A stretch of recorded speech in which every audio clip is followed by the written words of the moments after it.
Travis Wayne Goodsell. So what did you guys get for Christmas yesterday? I got word that my mom is dead. And as a result, my body did not want to go to sleep. I stayed up late doing some research on Judith and woke up just a couple hours after that, and then woke up again where I realized I'm not going to get any sleep tonight. So Alma 32 teaches us that we should believe first, because if we are compelled to believe and we still refuse to believe, we're in bigger trouble.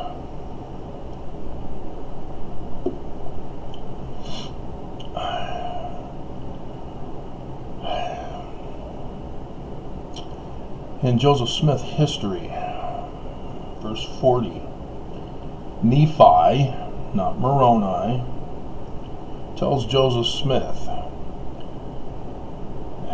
He quoted also the 3rd chapter of Acts, 22nd and 23rd verses, precisely as they stand in our New Testament. He said that prophet was Christ, but the day had not yet come when they who would not hear his voice should be cut off from among the people, but soon would come. I would need to check the 1769 King James Version, but our current version does not have cut off in Acts.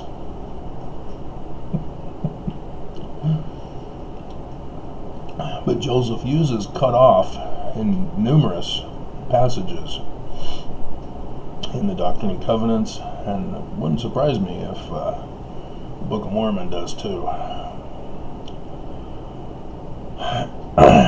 Which would then indicate maybe the 1769 version does have cut off.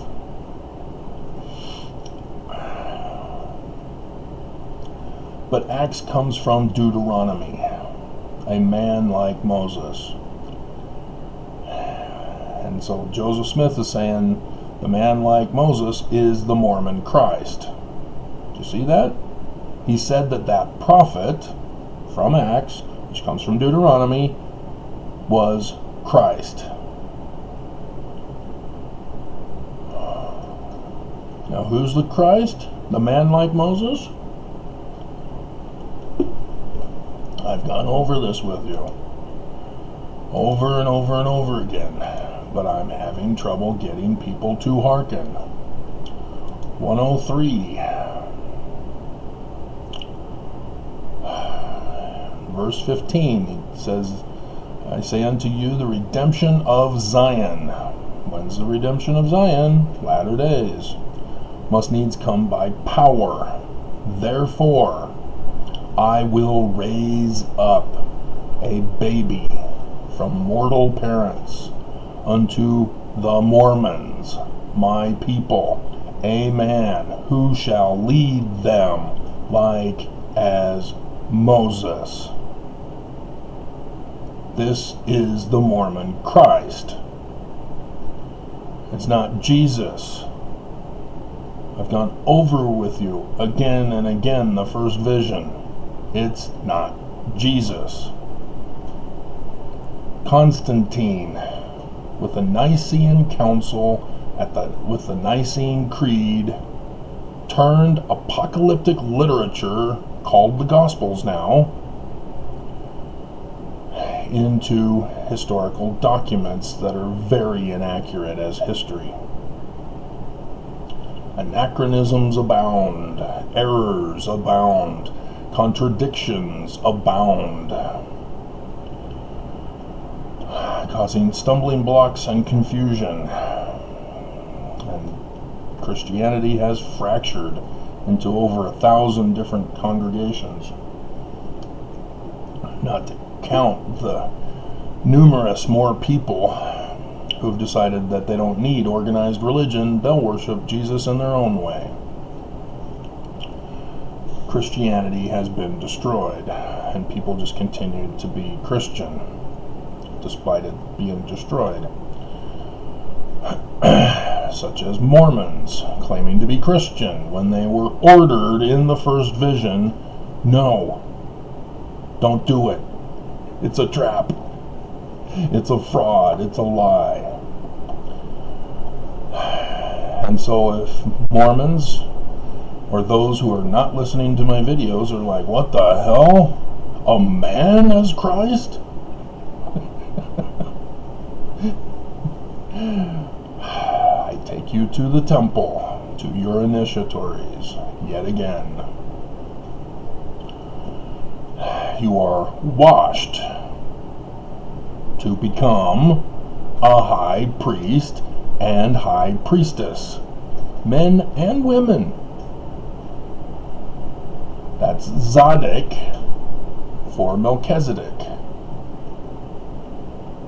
And then you go to the next booth to become a king and a queen, Melech of Melchizedek. You are now in the order of Melchizedek, kings and queens, high priests and high priestesses, after the order of son Amen, which in Paleo-Hebrew is the universal symbol of the sun, followed by the M, followed by the N. The sun symbol, sun at noonday for Amen. M is for high priest in Paleo-Hebrew script, corresponding to the correct Egyptian character. The N is for king, assigned to the correct Egyptian character.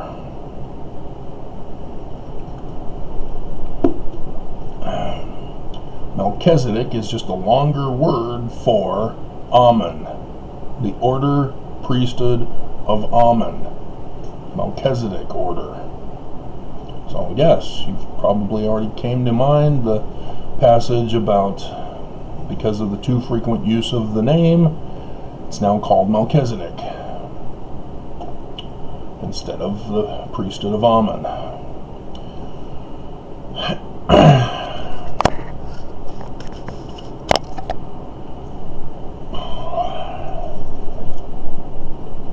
And so I've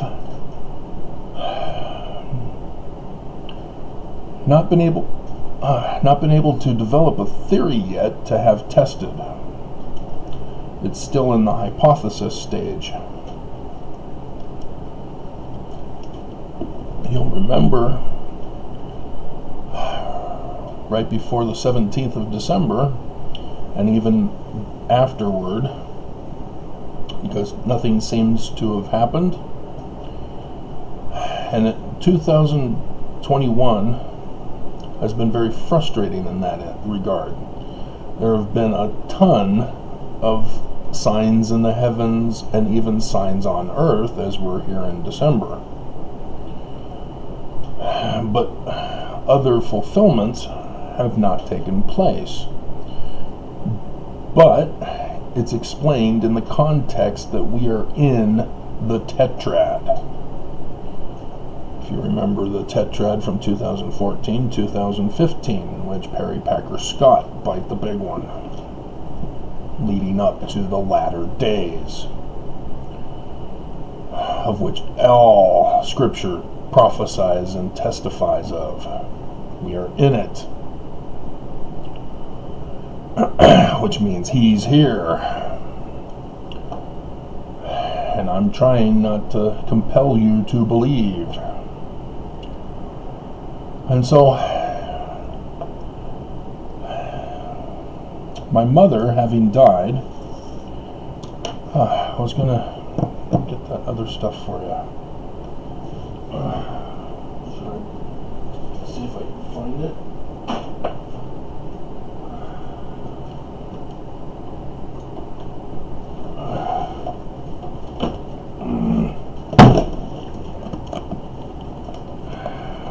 It takes too long to search for it.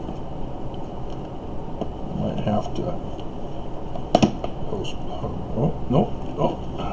Did we open right up to it?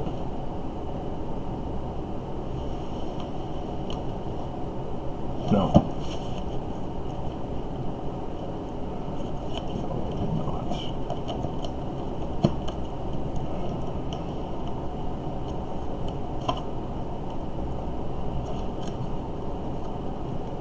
But this file does look promising.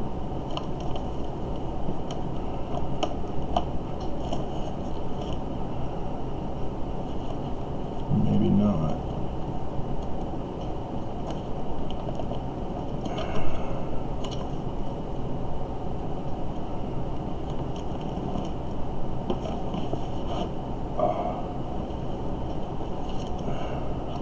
Doesn't seem to be it.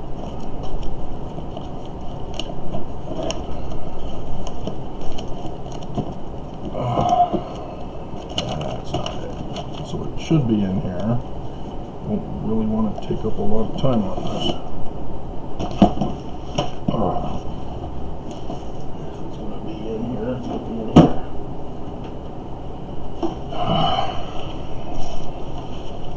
here. It's important to read what my mom betrayed me for.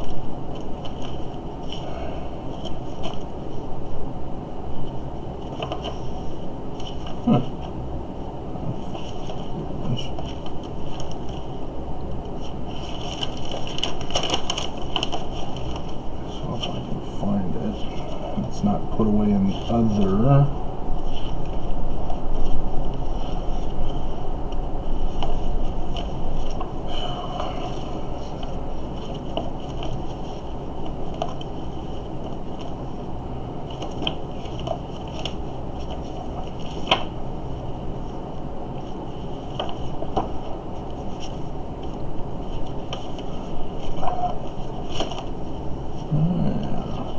That's interesting. And it's not looking good. I'll have to go by memory. It's taking too long. Oh, wait a minute. What's this?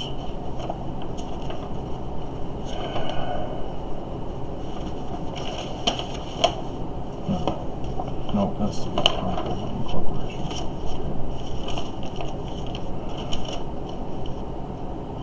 Nope, it's not looking like it's in this file. So it's packed away in the boxes.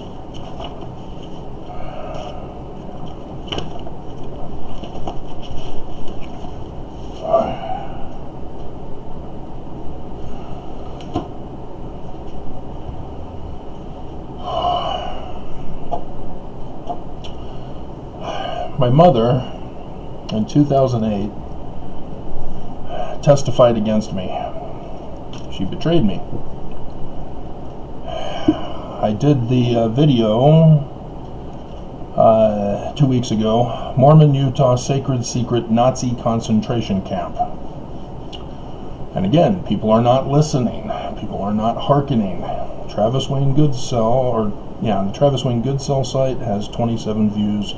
TWG has only 28 views.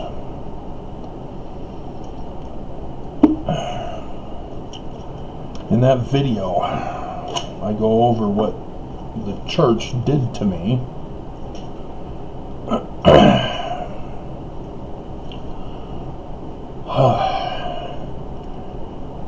And I can show you again, read over it anyway.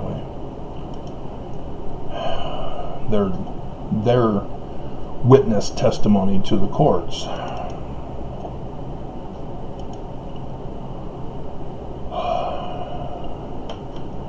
I added that much.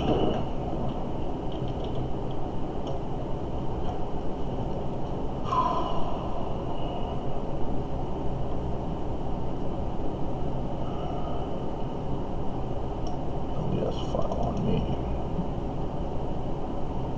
Oh, yeah, I do have the file too. I made a PDF of it. So, I filed a petition for redress of grievances in the state of Utah. Big mistake. We're Nazi. I was arrested as a terrorist. This is what the church's submission was to justify me being a terrorist. File folder 36434. On the 2nd of January 1998, I gave them the Hebrew script decipherment. Day before my birthday, 3/16/98. I don't wonder. It's not the Joseph Smith translation per se, but I was doing vocabulary.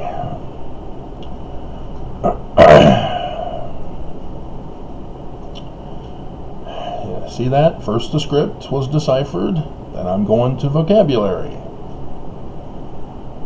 Paleo-Hebrew. And then 7/9/98. Translations. In particular, the name of deity. Yah is Zeus. And then December 9th, 99. Translation of Genesis. That's what constituted me as a terrorist in the state of Utah, run, owned, and operated by the Church of Jesus Christ of Latter-day Saints. That Joseph Smith is true, and I'm the terrorist for it.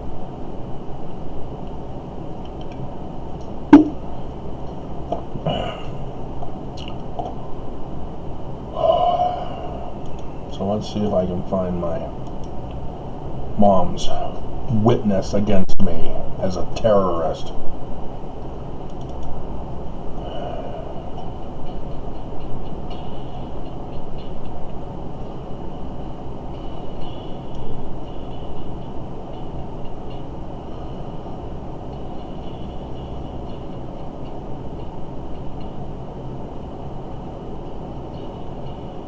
Might be under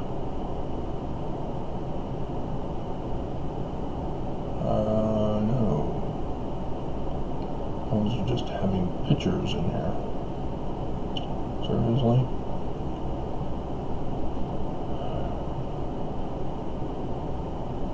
But it is under that file name.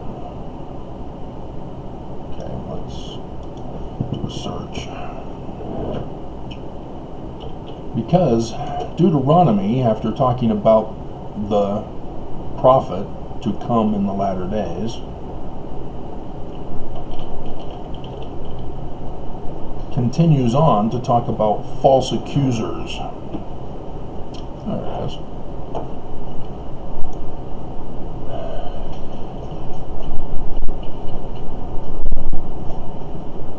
Well, before.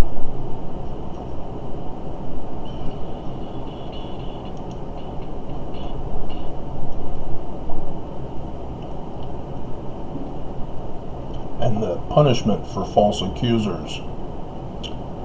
That's why this is so important to get to your attention. It's my dad's witness testimony, which I'm kind of surprised he's not dead. He outlived my mom. That's surprising. But yeah, it also fits the pattern. Seriously, that's it? That's my mom's? Just the... thought it was longer.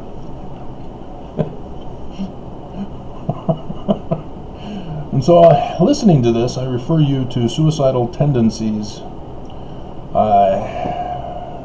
Institutionalized, I think it's called. The music video is him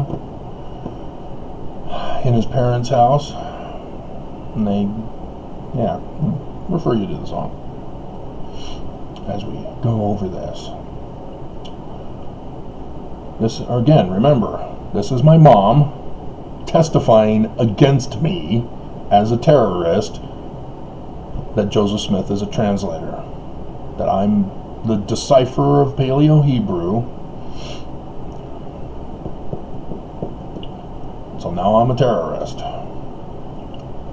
We have been concerned about Travis since his divorce in 1998. Really? Not concerning the abandonment that you helped facilitate in April 1997. See, she purposely blocks out memories from history that she doesn't like, doesn't want to have known. He has been depressed and negative about life in general. You helped kidnap my kids. And the abandonment of my wife, along with the church.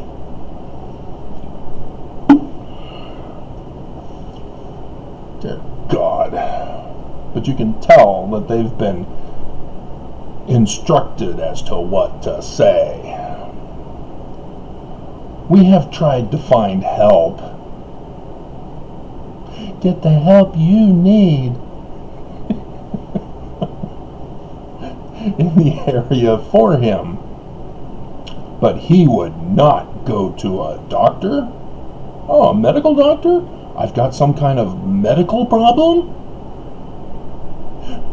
Do you see what she's doing? She has betrayed me. Judy has betrayed me. Wayne and I have attended classes on mental health, hoping to help better understand him.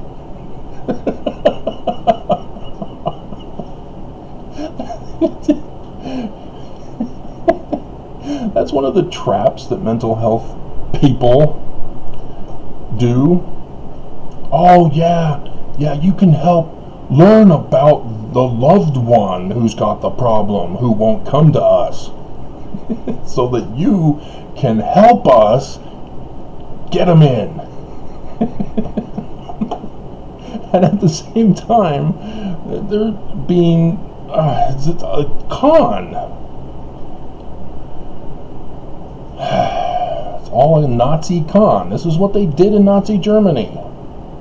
The Jews were put in concentration camps where mental people were.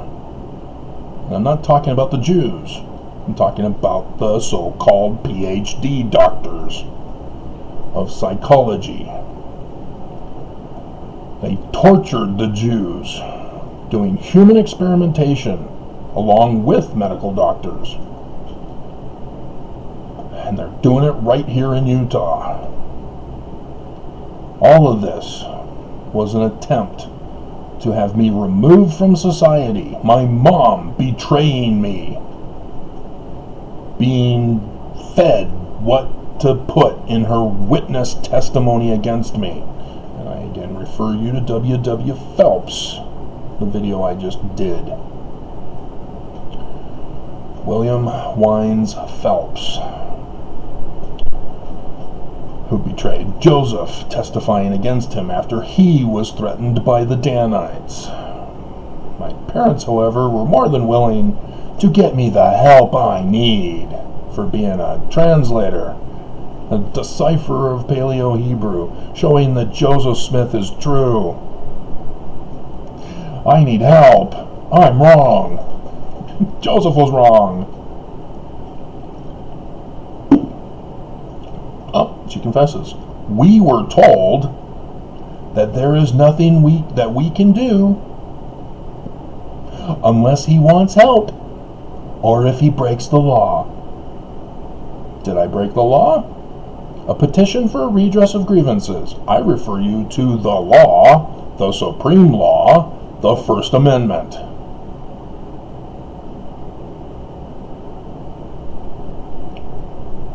redress of grievances. We would like to see him get some medical help. Medical? No, Mom, they're not medical doctors. They're frauds. He is very bright and sensitive. Oh! Bright, but then slams me with sensitive. That's a white supremacist thing to say, Mom. Oh, you are white supremacist? Oh, your parents are more white supremacist than you to justify you being white supremacist. I've told you that in other videos. It was particularly focused on racism that my mom was spewing, and I called her out on it as a kid. And I think that his divorce, again, ignoring the cause of the divorce, because I didn't have a say in it. I was given the documents saying, yeah, on August 6th, 1998, you're officially divorced. But by the way, you can appeal.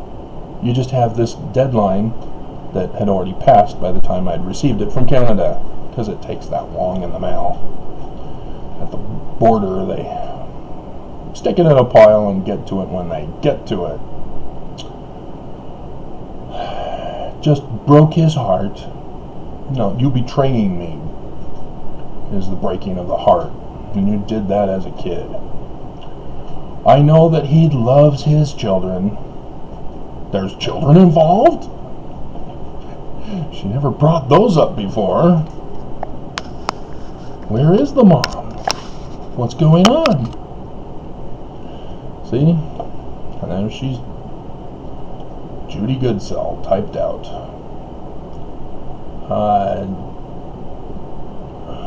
Cherry N. That's the name of the arresting officer for the State Capitol Police. See? I gave it to the proper authorities.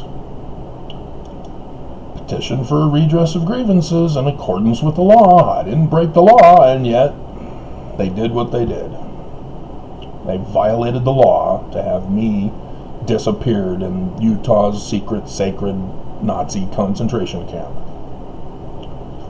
And so, we get to my mom dying. She's 77 years old. And instantly, though I didn't mention it in my video yesterday, that brought up the dream I had when I was first locked up in the Salt Lake County Jail in their super sacred secret Nazi concentration camp within that facility. They call it a psychiatric observatory. Because I'm crazy for saying Joseph Smith is a translator of Hebrew. And I deciphered Paleo-Hebrew. I must be insane.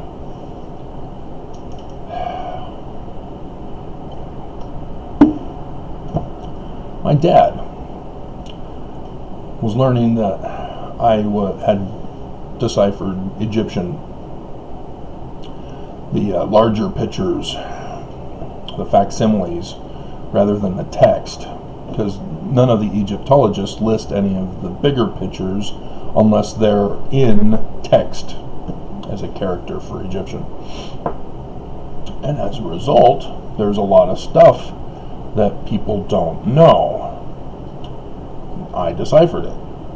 Having deciphered Paleo-Hebrew with different Egyptian characters, I then realized, hey, wait a minute, Paleo-Hebrew has this alternate translation than Semitic Hebrew.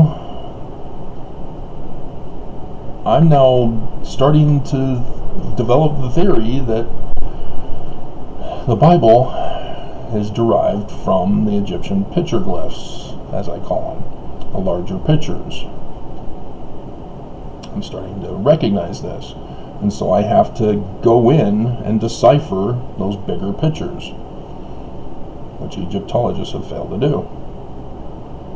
And so my dad, being aware that I'm researching Egyptian,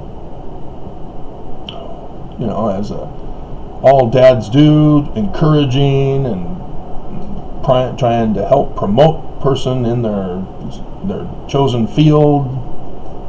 Nope, my dad has always been, you can't do it. It's rare that anybody succeeds. Give up. You'll never succeed. Literally. As a kid, playing baseball just for fun, my dad comes out and says, only 1 in 100, or 1 in a, who knows what number he was using, but make it into the big leagues. So don't even try. And yeah, that had an effect on me, because basketball, I just played basketball just for fun. And apparently I was good at it. I didn't think so, because I kind of sucked in the beginning, like Michael Jordan sucked in the beginning. But at the final banquet, after my high school was over, the coach gets up, and instead of praising my talents and abilities, condemns me for not taking advantage of my talents to go on to a university that would enhance my skills. Because my dad had already planted the seed in me that why try? I'll never succeed in anything.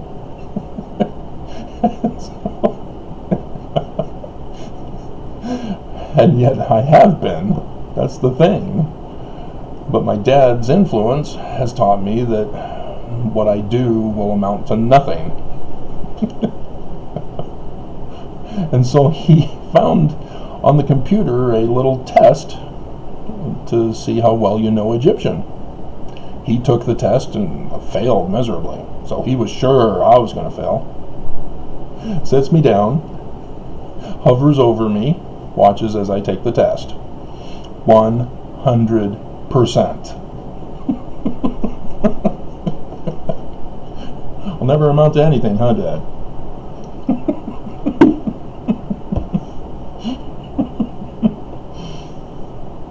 Hilarious. And so, yeah, my dad, last I heard, I saw his an obituary for a relative where my dad had to leave condolences because he couldn't be there because he's too sick. My second ex, had been in contact with them against my wishes. Again, nobody wants to listen to me. And she told me that Mom told her that Dad had a quadruple bypass surgery and was suffering from diabetes, and so yeah, there's no way he's going anywhere. And so I'm surprised he's not dead, because I read in my mom's obituary that he's still alive. And of course they didn't announce it or didn't notify me, hey, your mom's dead. Nope. They betrayed me. They abandoned me. They disowned me, literally. Without the legal disowning, because it's too late, I'm over 18. And so, the dream.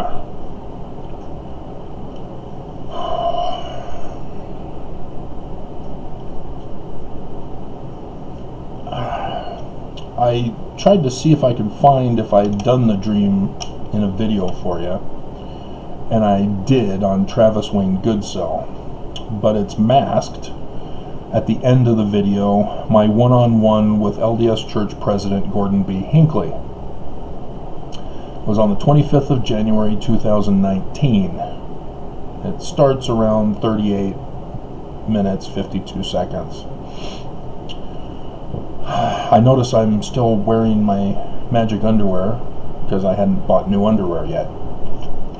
You know, it's just like you leave the church, you just carry on and just have nothing to do with the church. And it didn't really occur to me, as it's been over a year,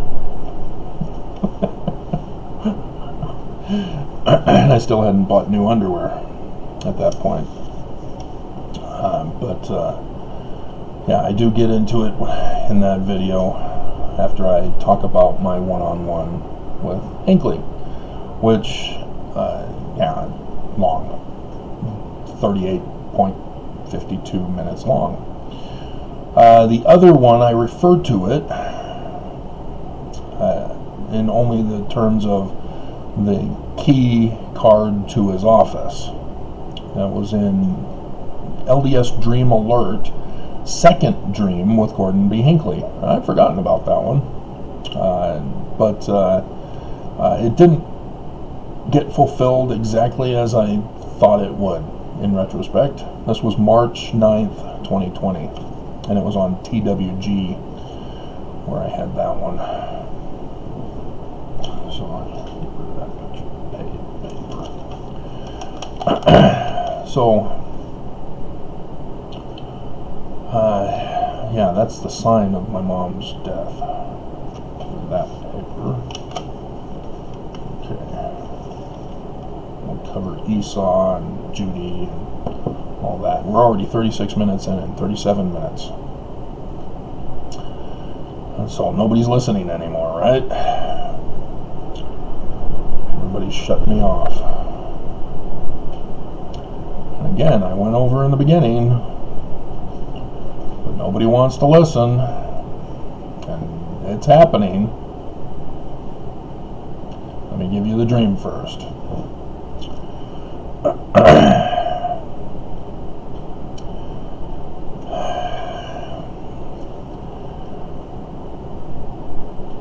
I'm at an upper level because I saw in through the doors that it was an auditorium that sloped down.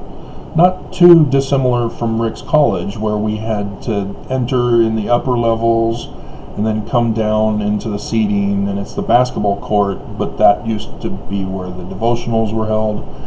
They've torn it down and rebuilt a whole new thing, and crap. It's no longer Rick's. That went over that video the other day, tying it into the video I was doing. And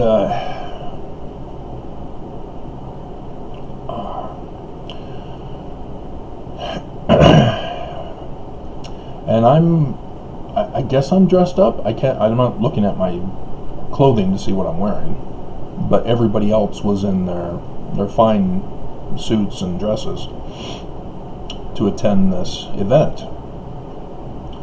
And I had 2 tickets. I know I had 2 tickets because I gave 2 tickets away. And I was all by myself. That was the thing. But Gordon B. Hinckley and his wife Marjorie, and they're dead. You know, Monson was now the president of the church. Under him, with Uchtdorf as the second counselor and Irene as the first counselor, are now in charge of the church at this time, in real life. And I've gone over with you, Hinckley died under a lunar eclipse. I did both those videos.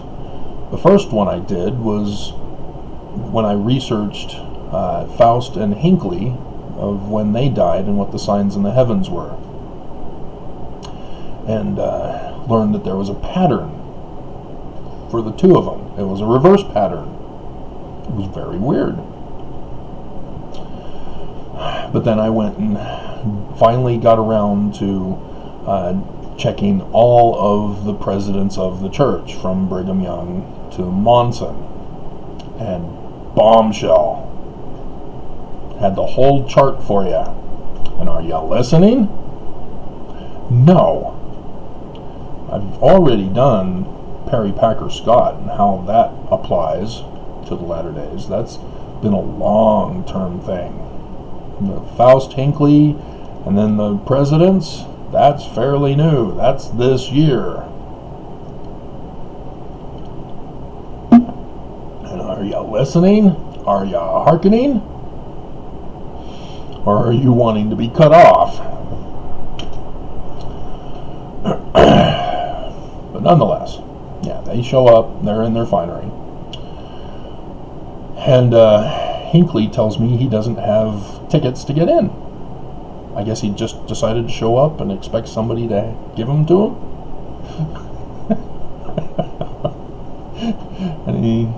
and so yeah, I did. And then, oh, okay, here you go. I'm all by myself. I got tickets. I don't know if I paid for them. But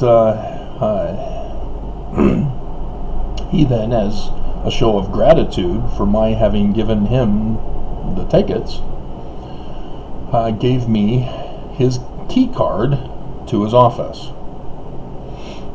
Now, if you're unfamiliar with key cards, the church switched while I was working there to have us scan in, not by doing a punch thing on the time card.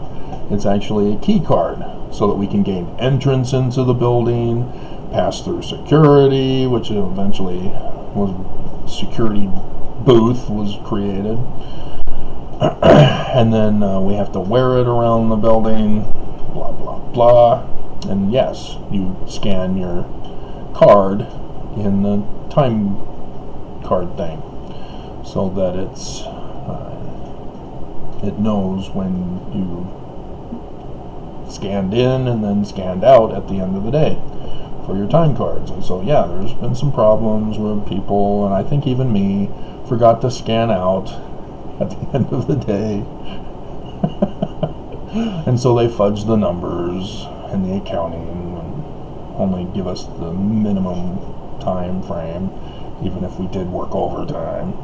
So we kind of screw ourselves if we forget. And that's what he gave me. But it was all white, and it had the number 77 on it. Now, do you see why that dream immediately came to my mind when my mom is dead and she's 77 years old? Now, like I said, I don't have a theory yet to test. It's only in the hypothesis stage. And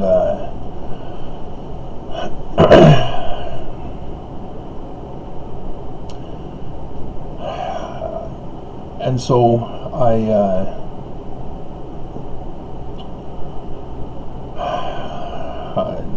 left them. They went in, and I continued walking on, got to some elevators, went down the elevators. There were two women who showed up, which is kind of strange because I don't recall the elevator stopping for the second woman to join. Nonetheless, she joined. Whether the elevator stopped or not, doesn't matter. But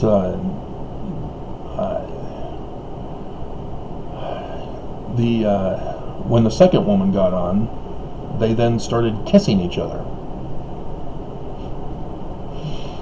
So that was interesting. But it was about 200 that I was at the beginning. I didn't see the number at first. I just saw that it was going down pretty fast in the elevator. And yeah, that's usually a symbol of death in dream interpretation. Going down, whether falling down or going down an elevator, and that's typically not your good interpretation. But, I'm locked away for life and in concentration camp soon. So, I fully understood. At least I thought I did. And we get to the bottom. I didn't die. Apparently, if you dream that you're falling and that you hit the ground, you die in your dream. You die. I've fallen lots of times. I've never actually landed. But this time in the elevator, we got to the bottom. And so the elevator doors open on the other side. And there's a booth with bulletproof glass. And inside there's like a little office thing for security guards that are in there at computer stations, and there's computer screens and monitor screens all over it. So I knew it was security. And quite different from the administration building. But I got the key card to his office. That's in the administration building. This was my dream interpretation of the administration building, entering in through the doors at the top of the stairs, which is interesting because I went down to get to it. And one of the security guards came out. I showed him my card. Yeah, I was given this key card. And he says, oh, okay. And goes to the bulletproof glass wall that had a bulletproof glass door, and then the punch card thing where my card is supposed to be scanned and then a number punched in. Exactly like the administration building. And so none of this was strange to me. And I go in all by myself. The other two women stayed in the elevator. We're at the bottom floor. I guess they were busy.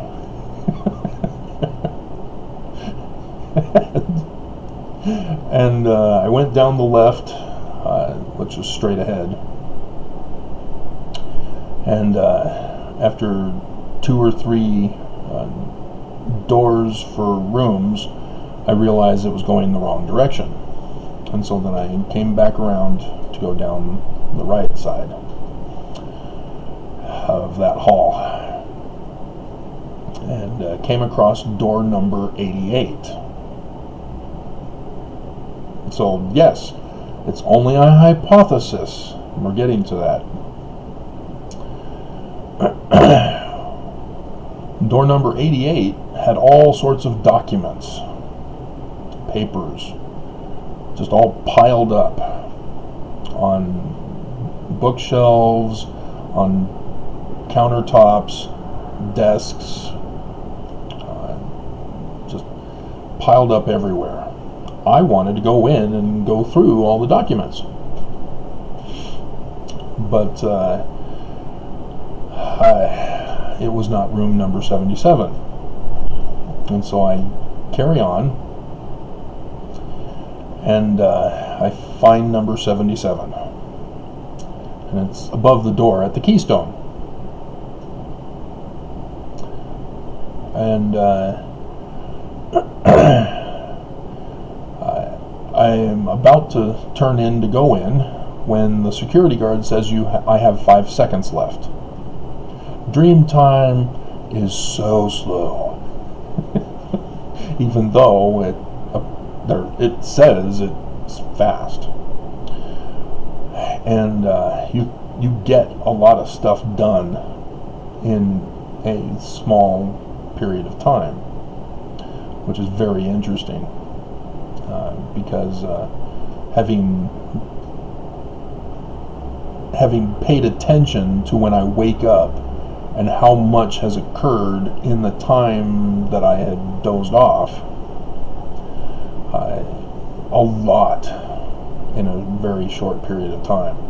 Because stuff that takes longer than an hour to accomplish, as I can tell by the movement of the sun and darkness to light and all that stuff, yeah, those are things I pay attention to. And so even though the dream 5 seconds, it actually takes a lot longer in the dream than 5 seconds, but in reality, it does correspond to 5 seconds. Weird timing with the dream process, but anyway, regardless. So I go in, I take longer than 5 seconds. But no punishment or anything for it. I go in, all the desks, counters, blank. It's completely empty. It has nothing. That's significant. And that was it. So I see yellow. That's green. Let's get a yellow one here. Yellow Post-it note on the desk. And I grab a pen or whatever it was and write on it, "Thank you."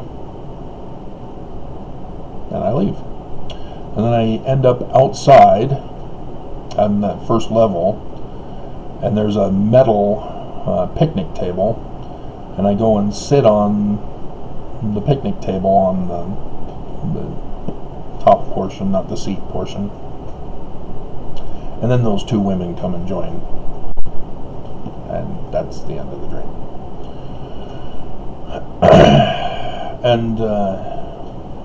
And so I thought that had already been fulfilled during the time of my being disappeared, sold up the river by my mom, by my dad, by the church. But my mom then died, and I found out yesterday. And so, like I said, I don't have a theory to test yet, but the hypothesis is very clear. God is pissed with the church. That is very obvious with the lunar eclipses associated with the deaths of the presidents of the church. But I got out in 2014, right before the tetrad. Because I remember watching on the TV screen that people were watching the announcement of lunar eclipse. And it didn't occur to me. I thought I heard solar eclipse or something. So I went out during the day. And I then went to people and said, "Hey, did you guys see the lunar eclipse?" And "Oh yeah, it was incredible. It was just dark all of a sudden." And so I missed it.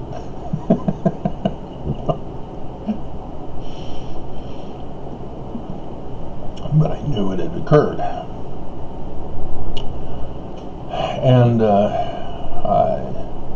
And so I was testing to see if there was going to be a death of one of the prophets of the church because of Faust and Hinckley that I had told you about.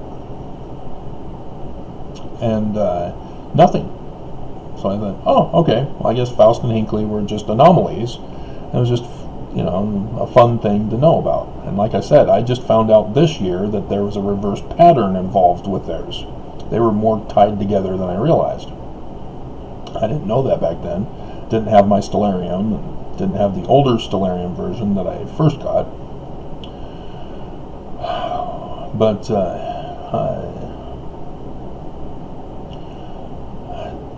again, nothing happened on Earth. And if you're wondering, on Earth, what are you talking about, Travis? That's weird. Why would something happen on Earth because of a sign in the heavens?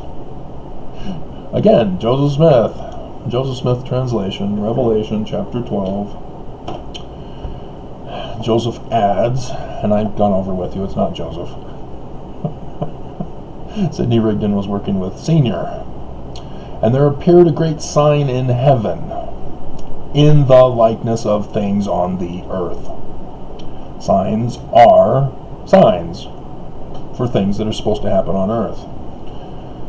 So don't be fooled that they're just supposed to be fun little things that happen. Oh, that is the sign is the thing. No.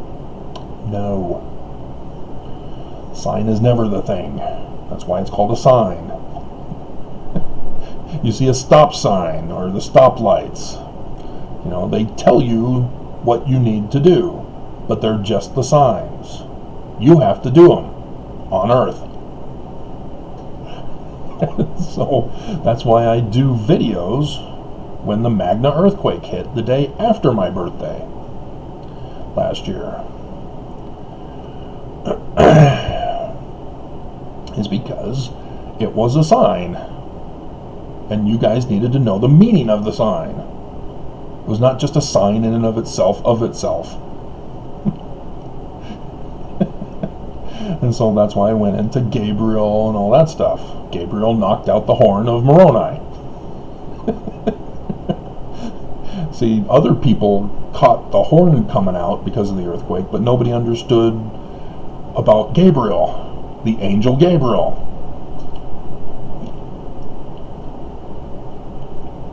Again, nobody's listening.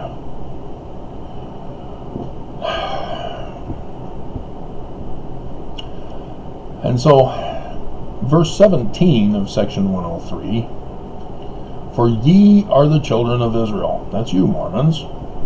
And the seed of Abraham. And I've gone over with you how Nelson botched this big time. Let God prevail. Dear God. That's the white supremacist interpretation. It is not an accurate translation. It is given in Genesis. It is Yah, Prince of God. What Jacob, the usurper, did was usurp the birthright and blessing. So Esau tells his brother Jacob, you are rightly named. He catches on. But we see in the names of their kids what's going on. As Esau marries Judith, a Hittite. And there's some confusion because there's no indication directly that she had children.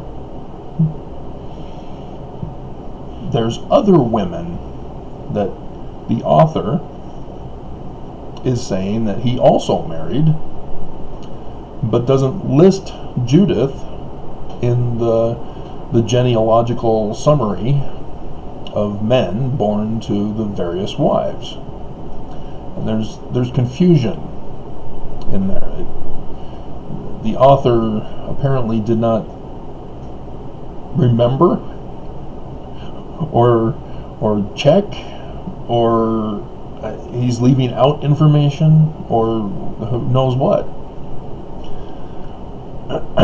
about Judith, because she's not mentioned anywhere else. But the other woman along with Judith is mentioned, but now she's the daughter of Ishmael. Yeah, the daughter of Ishmael. And that's even weirder. What's going on? But on the surface, you immediately recognize that that he goes and marries Judith. But then the betrayal occurs in the text. And despite having married Judith, we don't see the name of his kids. So he's married to Judith. he's still the birthright blessing son. Judith is not mentioned as having kids. This other woman, yes. But who's the parents? Is Ishmael the Hittites? Not quite sure. Bible's confusing on this. But her kids has significance. The other wives also have significance. And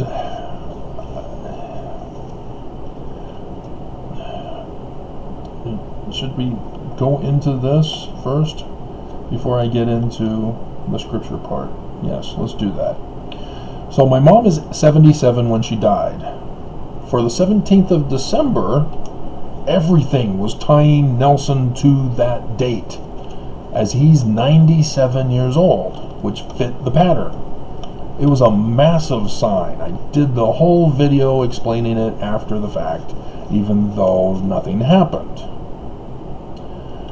And so then I did another video saying that there's some other signs for this past week that I have to develop a theory to have tested, but we'll have to, I couldn't quite develop it into a theory because nothing seems to work, as the 17th seemed to be perfect.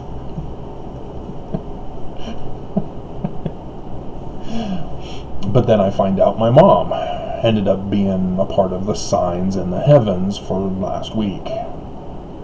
The Leonard meteor, or comet actually. Or is it a meteor or a comet? Asteroid. It's a meteor once it enters the Earth's atmosphere. But it hasn't been around for, is it 80,000 or 18,000 years? Can't remember what I saw in the news. It was only discovered at the beginning of this year, 2021. And so, yeah, it's been a long time since it's been here. And it will be a long time when it'll again return, possibly.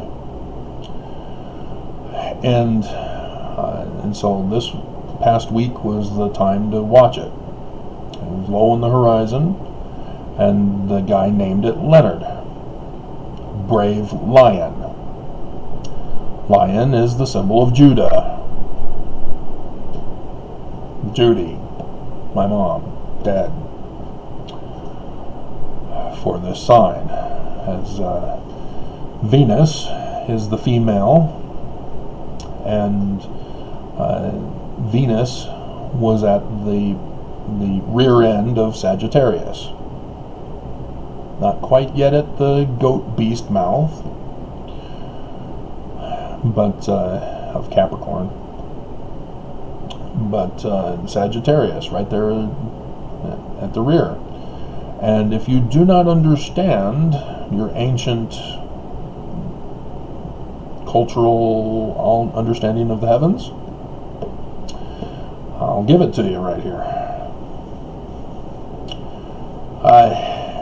Nut, the wife of Adam, Geb, which means earth, soil. Adam is soil, also has blood in it, which Edom is another name for Esau, as he then would be Adam, which, again, these are apocalyptic literature, guys. These are not real history. If you try to make it real history, you're going to get confused, because there's anachronisms all over the place, and there's multiple characters personified with one character, and the names are partials, and etc., etc. So there's lots of confusion because the Jews claim this is legitimate history, and they're having trouble in archaeology as a result.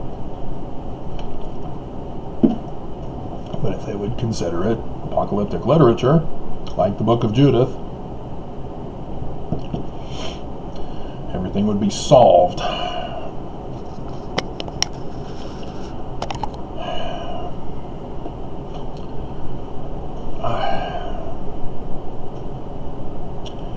And the sun, Amun, is portrayed as going across the body of Nut, the sister of Geb. So Adam and Lilith.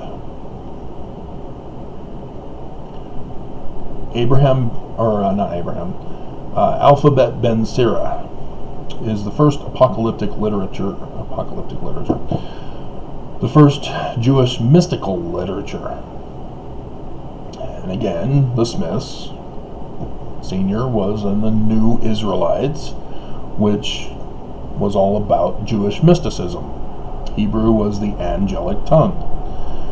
And therefore he knew about Gematria and Tamara and Okeraton, if I pronounced that correctly, which helped me with the vocabulary portion of Hebrew, was the manner in which that is done. I ran that as a test for the vocabulary to see if I can see any patterns emerge from it. And sure enough, I did. That's why I was able to go over Amun with you, just the pattern from the decipherment of the script. And so Samson, Sun King, Shemesh, Semes, Sun, the N at the end, for king. Solomon, King of Peace. Oh wait, isn't he supposed to be the Prince of Peace? The son of David? Now do you see the apocalyptic literature in the Gospels? And Isaiah, what he's referring to as the symbol of David is this. This is technically the shield of David with the universal symbol of the sun. But the Star of David is actually the sun symbol. Amun, the sun at noonday. Omega is the rising or setting sun, depending on the context in which you use it.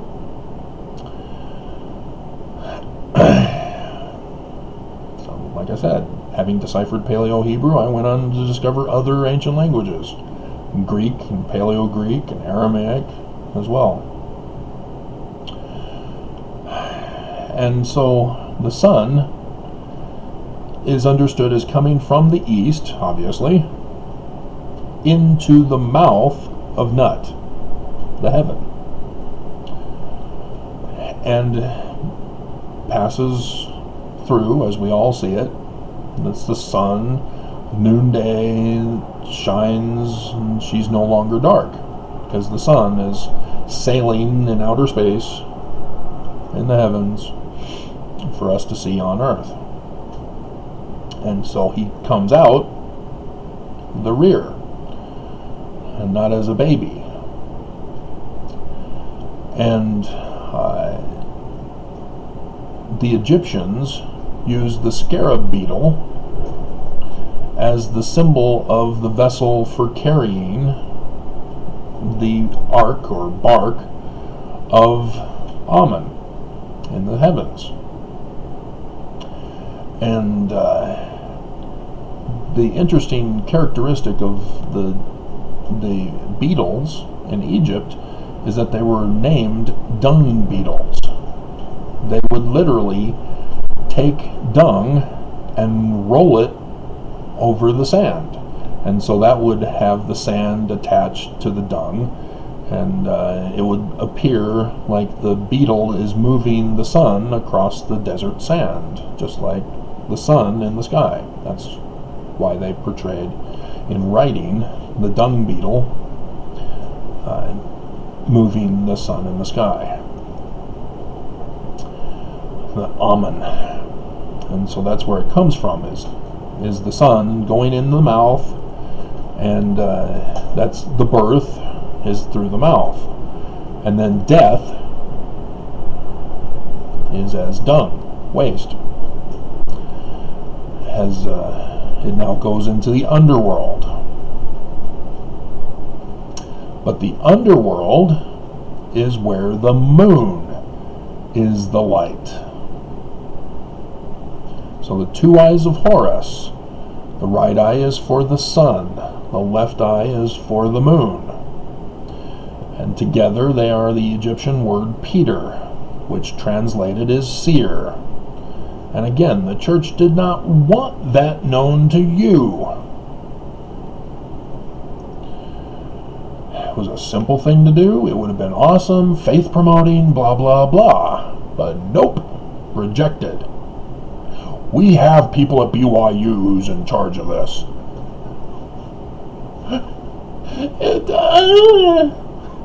You just have to put it with the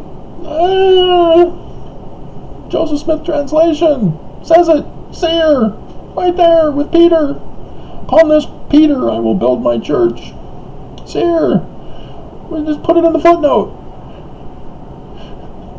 Just Joseph Smith translation, seer. And they do have that in one of them.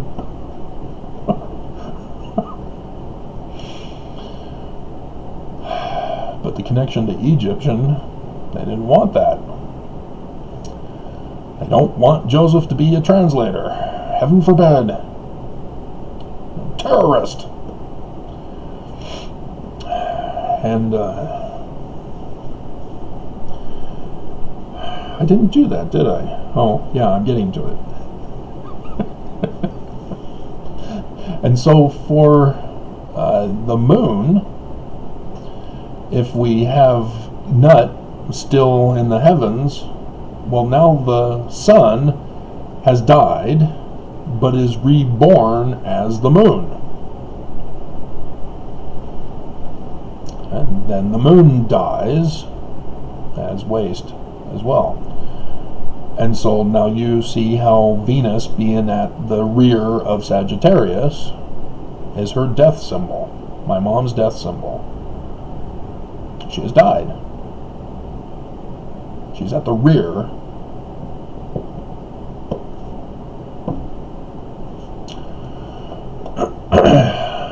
It's simple how things are interpreted.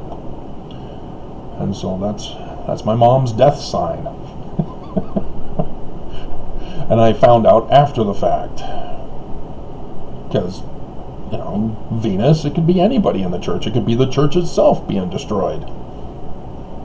I don't know until it happens. But I didn't even know to even test for that kind of a theory. I've been trying to keep track of the different characters that I did know of. I know Nelson. I know the man-child, the Christ of Mormons. And I know the President of the United States, or the former president at least. I'm still having trouble figuring things out currently as to whether the character is still the character, or if the other character has now taken over. Still testing for that. And so we're right smack in the middle of the tetrad, and my mom dies on a sign in the heavens with the Judy asteroid, comet, whatever it is. And I probably should check. I think it's a comet.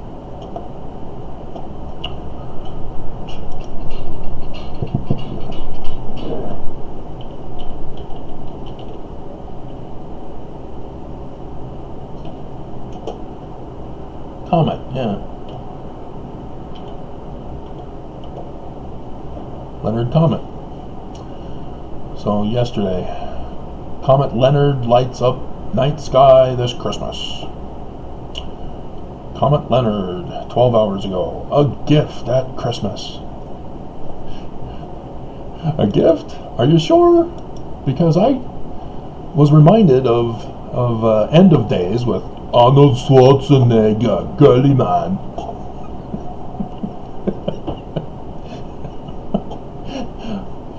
About the opening scene with the comet doing a weird transit over the moon. at the Vatican in 1979, so it's true.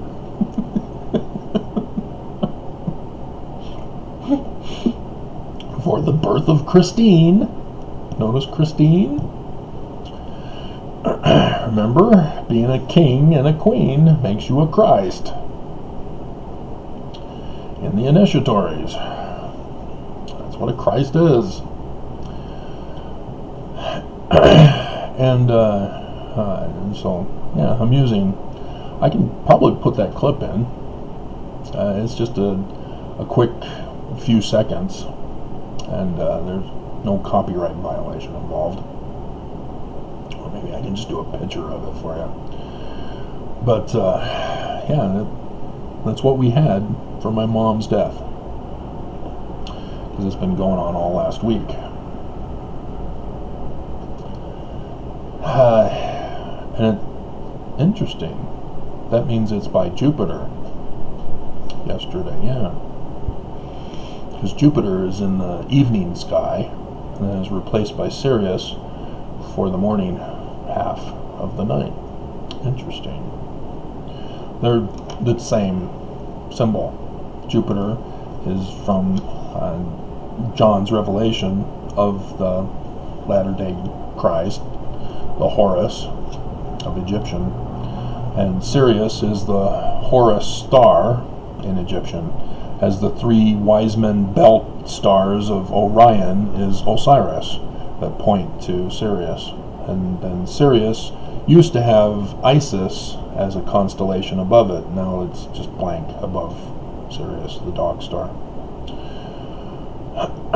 which is very curious, because 1970, when Mormon was supposed to have been born on the 17th of March, 1970. As I've gone over with you, it's St. Patrick's death day for his birthday. From the Druids of England, of whom he would come through, as they were the sun god high priests, and thus their name, sun god, for Emmanuel, the name for the future Christ. So they knew that, and they designated St. Patrick as his death day for the birthday, which corresponds with other things, even in church history. Relief Society was established, the women's organization, the ones who give birth to the future Christ that Joseph Smith is talking about. Raise up unto my people. Like Christ and a Christa will give birth to the Christ that Joseph Smith is talking about here, saying that Moses is talking about him.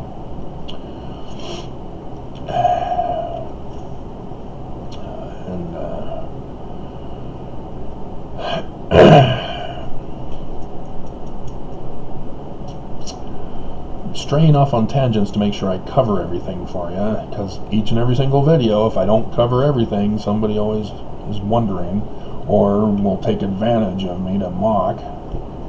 Again, I refer you to section 45. Do not mock. You have to listen. It's not good to mock. But we're right smack in the middle of a tetrad again. And after I was released was the original tetrad, in which Perry Packer Scott, after the third of the tetrad, that morning of General Conference, 4th of April, 2015, they had that conference. They had as their hymn, it was W.W. Phelps, Spirit of God, at the Kirtland Temple dedication. And then they haven't had that. No, it was October. Yeah. At the end, after the apostles have already died, that October conference. Because, yeah, at the end of October conference, the Spirit of God was sung by the Mormon Tabernacle Choir. Well, they were still called the Mormon Tabernacle Choir. Jesus was not angry yet. Using Mormon. And so I noticed at the beginning of this tetrad, for April conference, that's when they brought up the Spirit of God again. Before the tetrad. In 2015, they did it after the tetrad, after the apostles have died. And why the significance of the apostles? Well, not just because of the signs in the heavens that I did with that, but also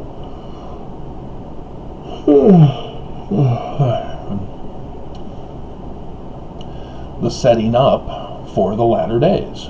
It put Nelson in pole position. And then I did the videos when Monson died, of all the signs in the heavens. That was after it happened. I was looking, and for the sign from Revelation, I had found the birth sign in advance, and I had found the sign of the dragon in advance. But I wasn't sure about the quadranted meteor showers being the stars falling from the tail of the dragon. That was after Monson died, I think. I'm pretty sure. So when I found out that Monson died at 10:02, if you happen to see any of the older videos or pictures that has 10:01, it needs to be 10:02. That's why I was testing for a time on the 17th. I was curious of when the time would occur on the events on Earth. But yeah, nothing happened, so time may not matter. We'll have to wait and see. And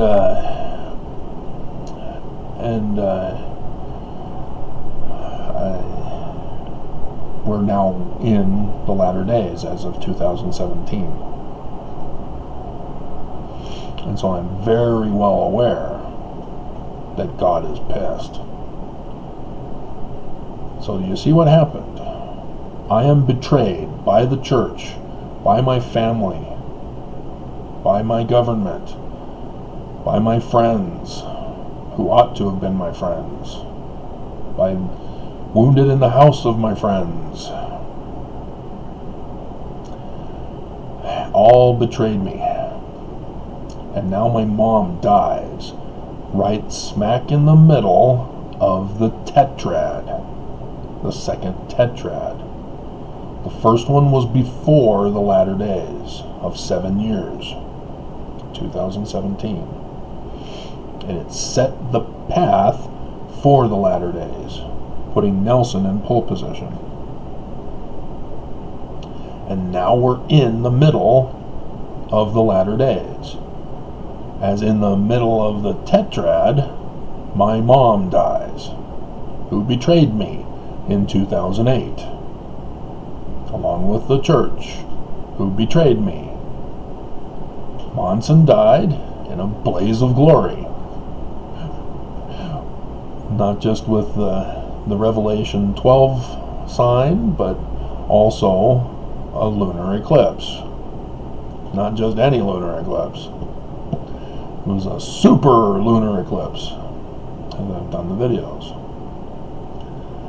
And so Monson was the one in charge of the church when I was disappeared from society in the concentration camp here in Utah, the Nazi concentration camp, where my mom betrayed me, as I read to you.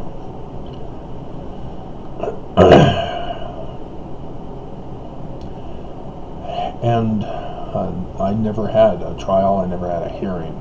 I was just removed from society. They sealed the documents, and don't want you to know what my mom testified Don't want you to know what the church testified.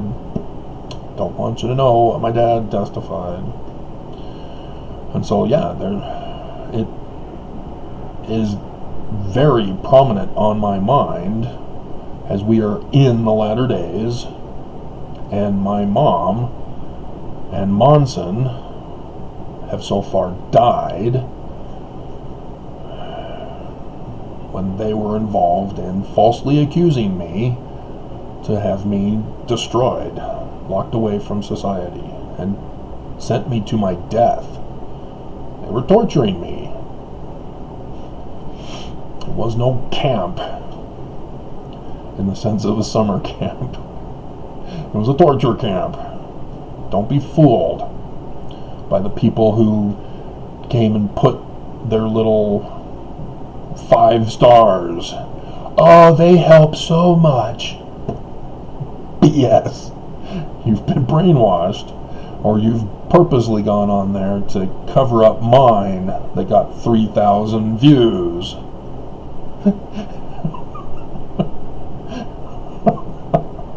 And then I couldn't find it. You'd think they'd list the most prominent one first. Let's see, if YouTube would just leave me alone, I would have thousands upon thousands of views. And instead, YouTube is a part of the terrorist plot against America. Censoring my videos, censoring my voice, so that people will not hear me.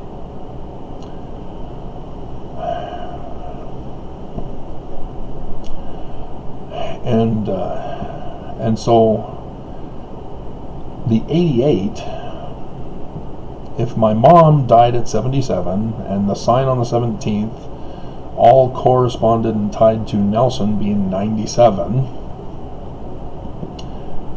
what about 88? Is that significant?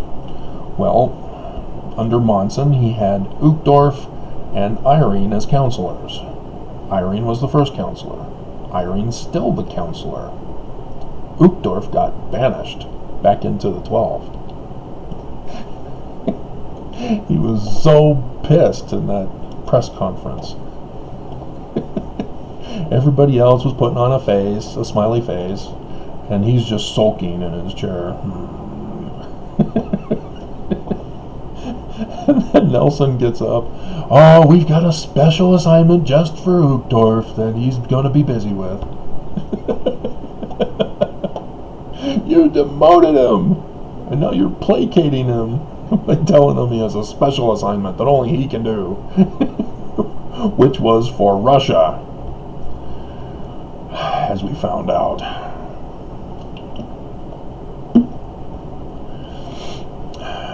Making the deal with the Russians. The criminal deal. The terrorist funding operation. But, yeah. And so, yes, I'm very well aware. The first tetrad, 3 prophets die, putting Nelson in charge for pole position. Setting it up. And so this one, that's the test. We've already developed it into a theory. We already had the deaths with tetrads, deaths with lunar eclipses. We're in the latter days. So the theory is set for that.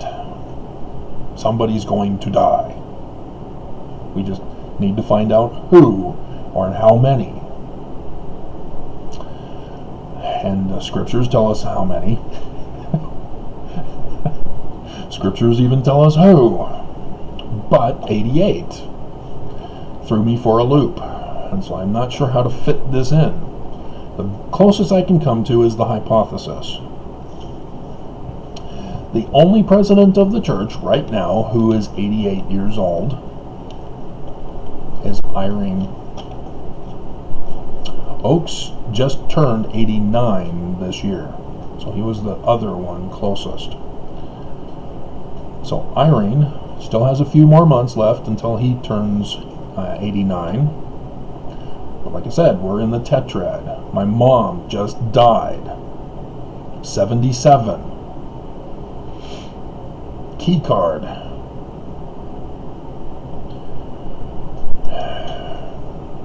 And then room number 88. So I'm very aware of what might be going on. Checking, paying attention. Let's see. Age. LDS Apostles. 3-story has a cute little thing, graph chart thing of how old people are. And Irene turns 89 on the 31st of May. That's after the third of the tetrad.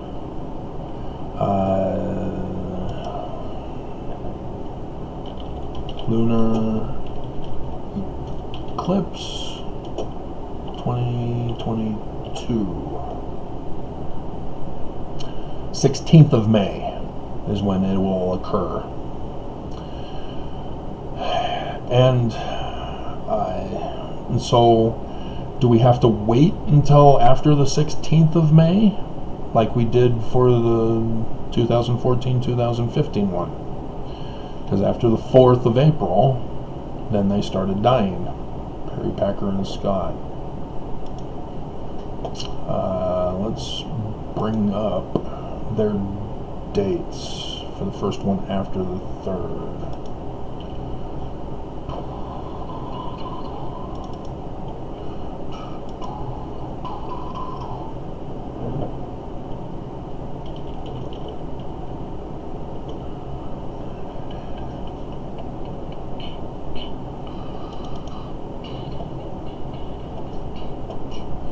'30th of May. So that's quite a while. That's longer than the birth date of Irene to be 88. So 30 days, half September, April. Okay, so 4th of May would be 30 days, and then 26 more days. So 56 days after. Okay. So, yeah, I was wondering if it was going to be before the total solar eclipse, and then that obviously didn't happen. So now I'm wondering if it'll be before the 3rd, as a reverse pattern, so that all of them happen between the 2nd and the 3rd. My mom is the first clue that that might be the case. And if you're going, how's your mom involved again? God is getting revenge for what was done to me. The church are the great and abominable church. They murdered Joseph, usurped his church, and Joseph said, from the great and abominable church will come the Christ of Mormons to restore Joseph Smith Christ and his organization. Joseph Smith is a Christ. Did you not catch on? If Mormons are Christ and Christas, Joseph Smith is our Christ. So the first vision, oh, there's the Father and the Son having the same name. Oh, that's from the Book of Mormon. Joseph, son of Joseph. Yeah. Heavenly Father is Joseph Sr. in code, decoded. And Son Amen, it's a dualism. There's Junior, and then there's the future Mormon. Both are children of Heavenly Father, who is Joseph Smith Sr. The Christ. Father Christ, Son Christ, and the future Son Christ. And so, yes, he would be a descendant of Joseph Smith Sr. And most of the great and abominable church Mormons are from Hiram rather than Junior, because Junior is the community of Christ. mostly.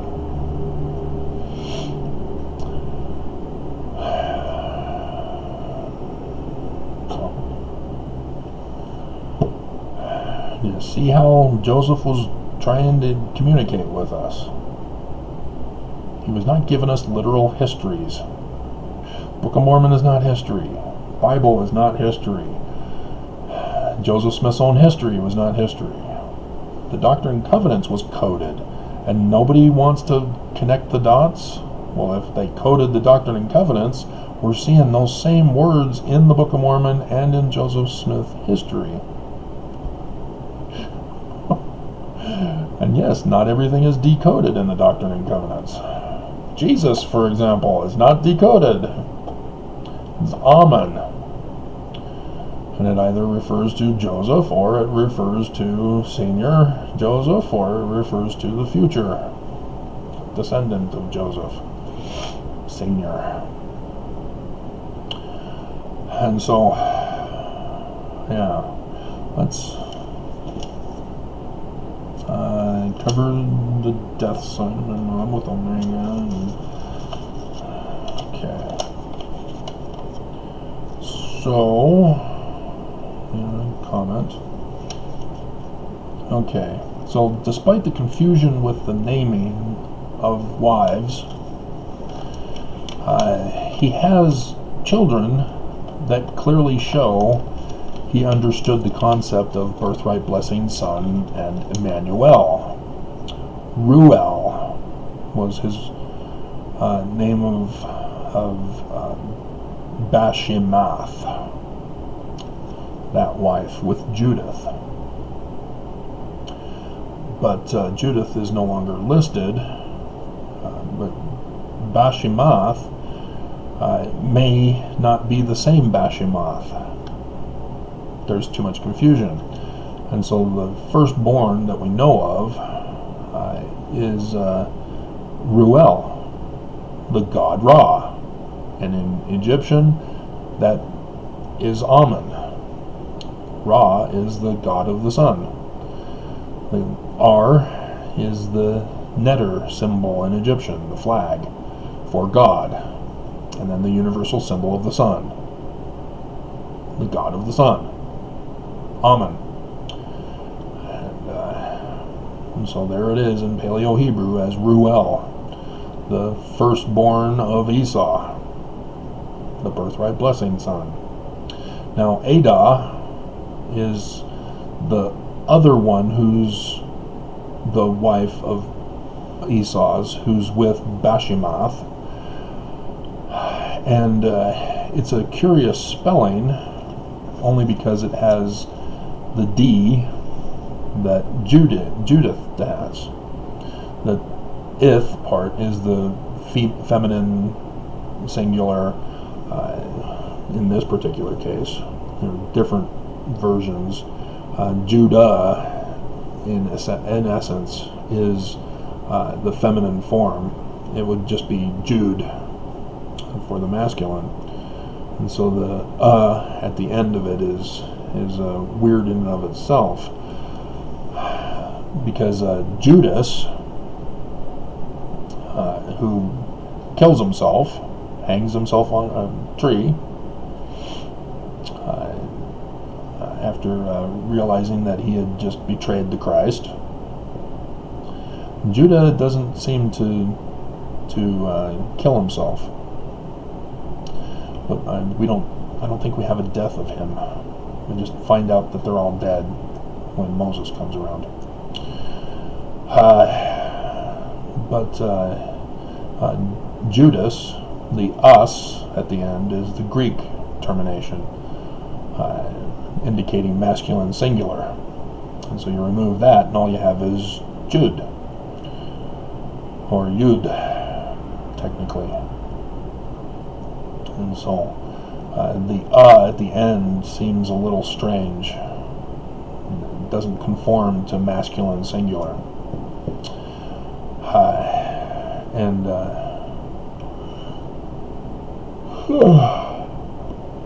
But it does show that Judith is the one masculine or feminine singular, and then Judah would be the other feminine singular. And so they both have children, or well, Esau marries a Judith. So, yeah, some weird things going on. And like I said, it's all apocalyptic literature. It's not to be taken literally. And but Judah is corresponded with the lion. And notice how both Judah and Judas betray the Christ and get them locked up in prison. Judah sells Joseph, who ends up in prison. And it was his idea. Let's trade him. Let's not murder him. Let's fake the murder, and we'll sell him for 20 pieces of silver, 30 pieces for Judas, betraying Jesus. And so you can see the origin from both which are involved here, which comes from Egypt. But yeah, my mom betrayed me as well. I don't think she got money for it, though. She did, actually. Oh, that's right. She did.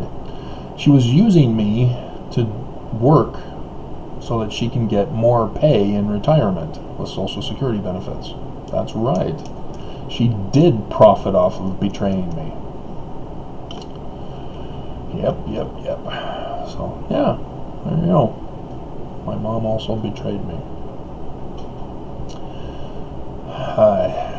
And so, yeah, they all were locked up because of the betrayal. And likewise, W.W. Phelps betrayed Joseph Smith and testified against him as he was locked up. Well, very interesting. So yeah, Liberty Jail. Liberty Jail. In perils by false accusers. W.W. Phelps. And Nelson went and used that at the pulpit of conference to send me what became a death threat.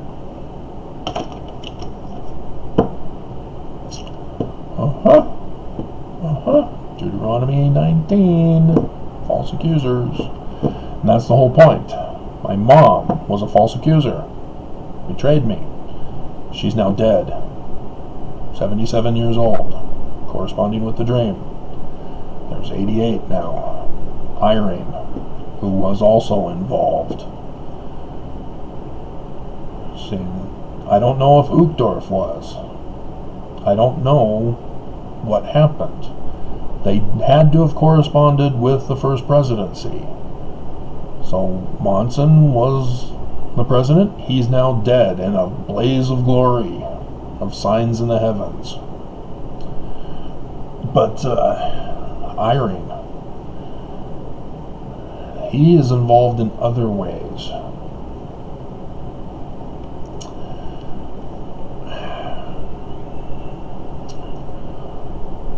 I can't remember the year. It would be in the 2000s, I think. It was after the divorce. I decided to go to the Tabernacle for a Christmas devotional, something like that. Lighting ceremony, maybe. It was Irene was the speaker for that evening, and I find a seat next to a woman who was sitting all by herself. She had her scriptures out and was doing some other studying, hoping nobody would pay attention to her and leave her alone, and everybody was, but seats were filling up now. So I asked her, is the seat taken? And she said no, and so I sat next to her. And I kept to myself. I didn't bother her.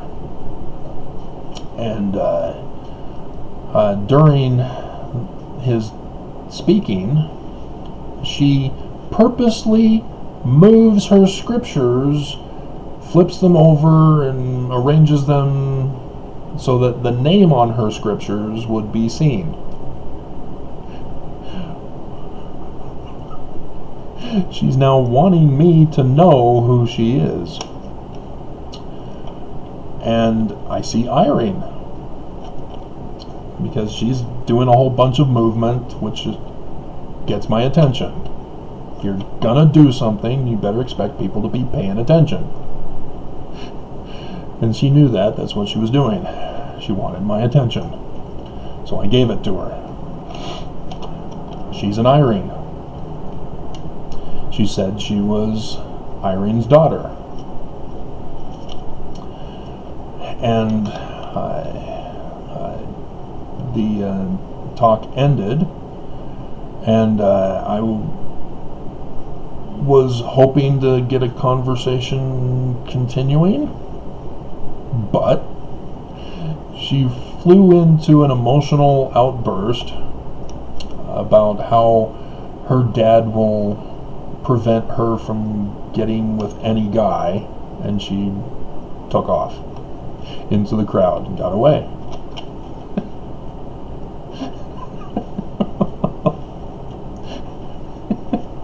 I think she's married now. I think she got over, or she married out of spite. She said Irene, her father, was a very controlling and neglectful man.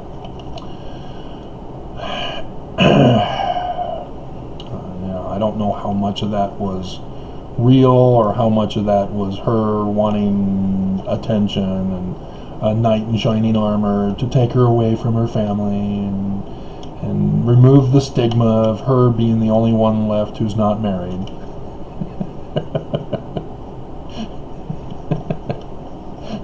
But yeah, that was an experience. And then came Kimberly. She lives in Bountiful. She was awesome.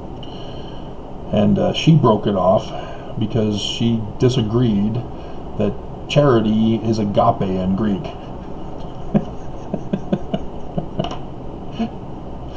It had to be the pure love of Christ, not agape. Seriously?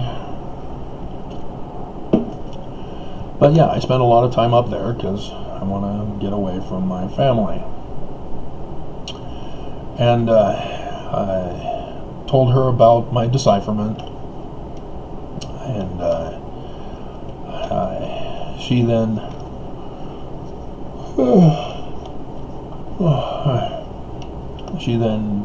said, well, have you contacted the church? I said, yeah.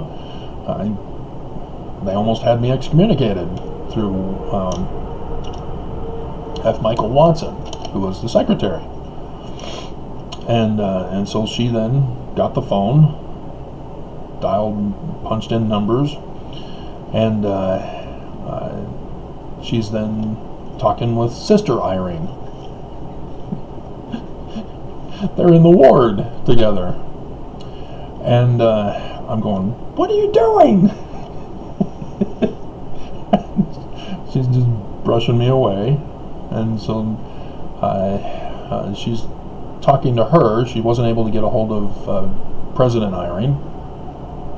He was at work still. And she's going and explaining my Hebrew decipherment to her. And having this conversation. And I was impressed at how she knew and understood what I was telling her. But yeah, Irene did nothing with it. And but very curious that I was connected to Irene, and so my one-on-one with Irene. This is now that video. along with the other parts that I've thrown in here in this, what's going on to 2 hours now. And so there has to be a connection with him as 88 years old. That's the only thing I can figure. But again, I haven't figured out a theory yet, so I have nothing to test yet. But yeah, if something happens, he dies first, then yeah, now in retrospect, I have the theory that I can quickly develop to explain the actual event that occurs, the fact, just like I did with Monson, and just like I've done with my mom now. And so,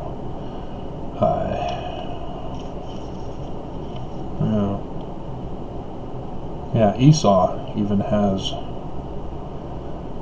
the universal symbol of the sun. The sun of noonday in the water symbol. The waters of heaven. And it's interesting, Ada's son, Eliphaz, depends on the vowels, and just remove the vowels. So I'm going by without vowels. The Z is the Z is not, it's the Zion is what it's called, not Zion, Zion in Semitic Hebrew.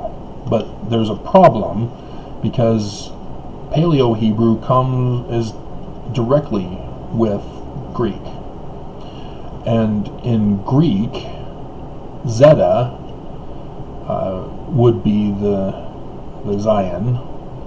But the problem is that it is pictorially the same as the Yod. But the Yod is pictorially the same as the Greek letter iota. So there's some problems, as I'm sure it got screwed up in Paleo Hebrew, so that it would need to be restored. Thus, Yah is Zeus. Not just pictorially the same, but the actual same word. Because you gotta correct Paleo Hebrew, take it back to its origins, and dismiss the Semitic assimilation when the Jews were taken captive in Babylon. They are not Semitic. They are Hamido, which is Egyptian. And again, they use those terms from the Bible to describe them, already with a bias.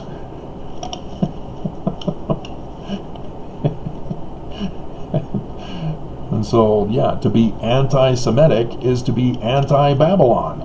John the Revelator is now an anti-Semite. Because he calls Babylon the whore. He's an anti-Semite. John in Revelation is an anti-Semite. Isn't that great? So yeah, there's too much confusion when people screw things up. So, yeah, so is Ishmael a Hittite? That would be curious. So yeah, we're done with all this. So yeah, that's what I'm watching for. And like I said, the church has destroyed me. I'm ruined. I'm done with. Nobody's helping. I'm fully betrayed. It's just a matter of time before I'm cast out like Ishmael and his mom. And I have no idea what will happen. And I need a miracle to save me. And so yeah, I'm very well aware of the timing of my mom dying. But again, it's just a sign. It's not actual helping me. but my mom dying is the closest yet. But still, I'm stressing because I'm fully betrayed. I'm all abandoned, and I'm destroyed. And it's just a countdown to when it becomes official. And if no miracle happens, I don't know. You know, the billionaire Jeff T. Green. You know, great, but you didn't follow through. The press are wanting to talk with you about this, and you're rejecting further press interviews. Run with this. Expose the church. You've already done that. You've got to now run with it. Just run the church in the ground, and he blew it. James Huntsman had the perfect opportunity. He's suing the church not in Utah, and he blows it by calling tithing a donation. Gaddy versus COP. Kay Barningham blows it by suing the church in Utah, not in Gaddy's state. All these screw-ups. And yes, mine, it technically wasn't a screw-up. It was just that it's in Utah. You can't sue in Utah. The Mormon justices in the federal court won't let you. And in the state court, you're a terrorist if you do.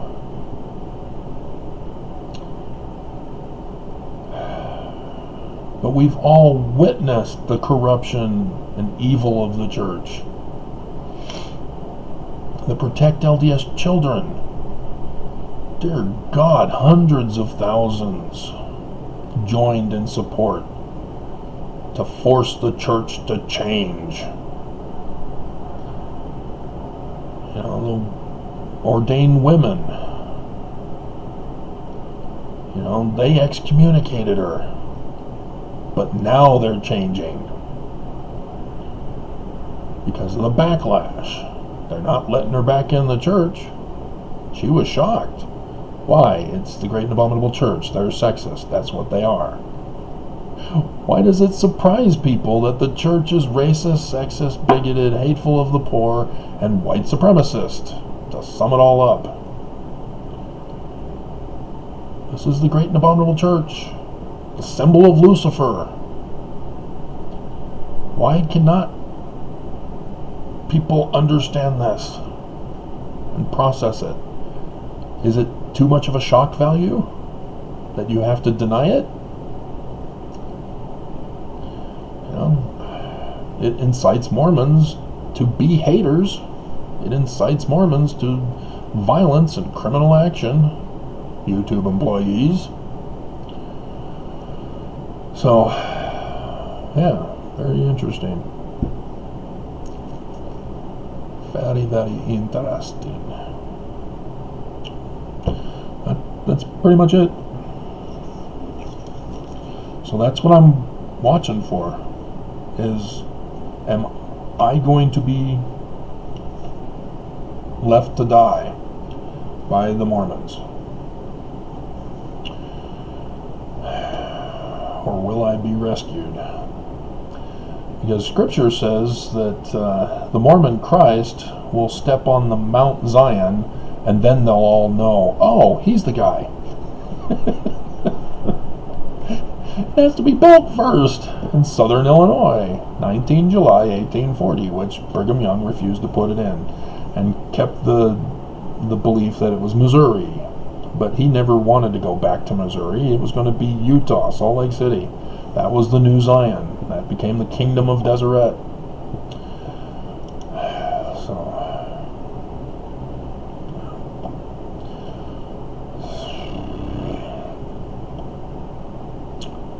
So how was your Christmas again?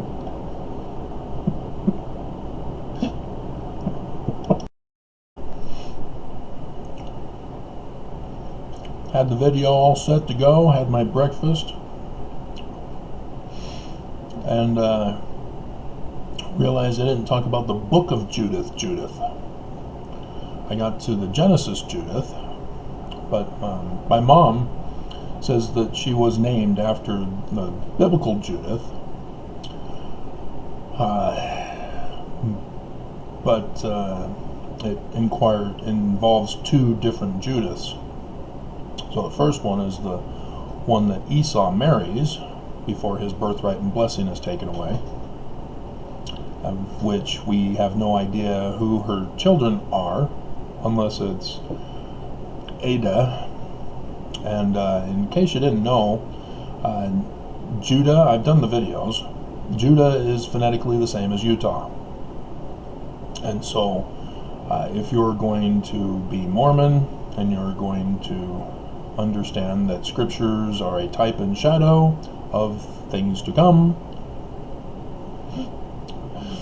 it's very interesting that Judah is the one that betrays Joseph.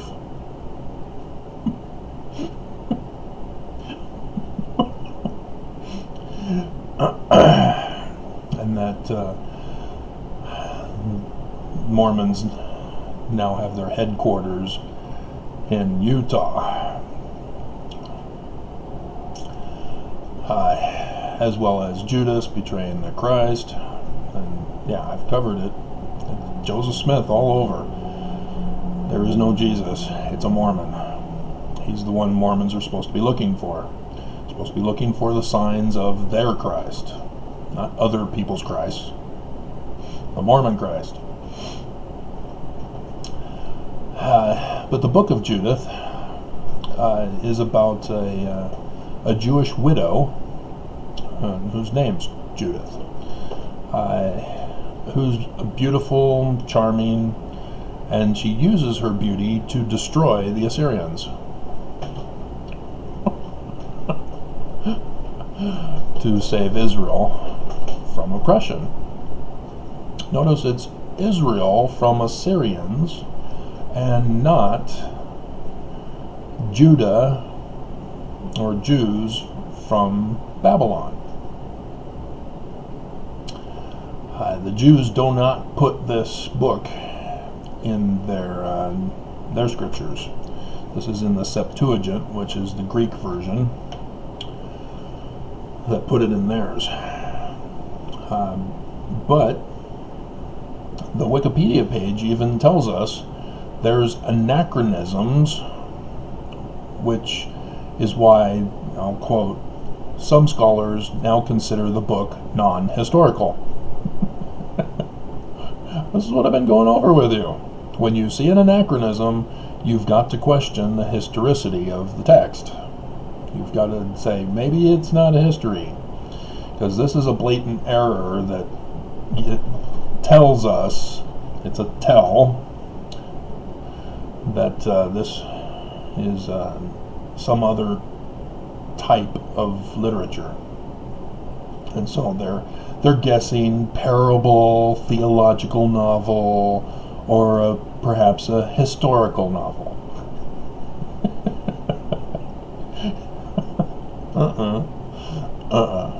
Apocalyptic literature, because of the manner in which she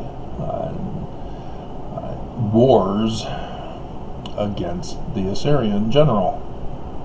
She cuts off his head. And they run away. Brave Sir Robin ran away. But,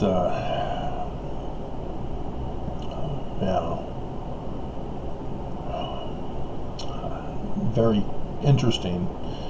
He is drunk, and his head's chopped off. And so why did Kimball remove this from our Bible? Because Kimball in 1979 did the whole Bible with footnotes and Bible dictionary, topical guide, big old deal. I was the first year of seminary that had the full quad. Why did he take out Judith? With a female with the name Judith, phonetically the same as Judah, which is Utah, and she chops off the head of a military general to save the Israelites. Anybody ring any bells? Because there's another apocryphal in Maccabees in which Nephi is referred to as some demon spirit entity or something like that. So why the book of Judith? For a head chopping to save Israel. Nephi. Laban, he's drunk. And Nephi then slays him in accordance with Deuteronomy 19. You see what they were doing? The Smiths knew, because they had access to the full set of scriptures that we have had taken away from us, and is causing a stumbling block to Mormons.